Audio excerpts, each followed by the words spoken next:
In this Saturday review is the second part of our 4-part series of the Centenary papers. That is reproductions, reprints of the Irish independence from the Easter Rising 1916.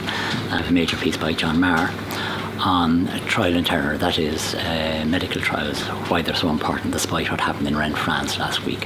On Saturday's Irish Independent, we're publishing a 64-page free price guide to properties all over Ireland. So no matter what type of home you own, whether you own a cottage in County Clare, a 3-bed semi-detached house in Dublin or a mansion in Cork, we're going to tell you how much it's worth today, and our local experts on the ground will have a figure to tell you how much they predict it's going to be worth a year from now.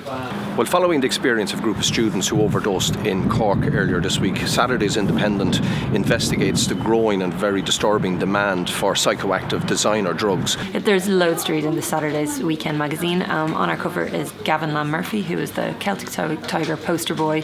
He's been missing for about 10 years, so he's telling us where he's been and also about his new tell-all book, which is just not to be missed. And we also have a really interesting beauty piece from Vicky Notaro, who's trying out eyebrow embroidery, which is basically just tattooing your eyebrows.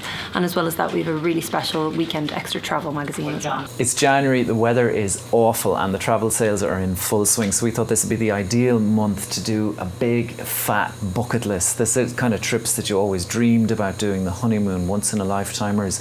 And we have our Irish Independent jury this week answering the main questions on what lies ahead for Ireland and the Six Nations. For instance, will Joe Smith, will he go all out and change his policy and go on attack? What's the best team to play Wales in the opening game? Alan Quinlan, Rory O'Connor, Tony Ward, George Hook, they answer the serious questions that lie ahead. Saturday's Irish Independent. It's your weekend.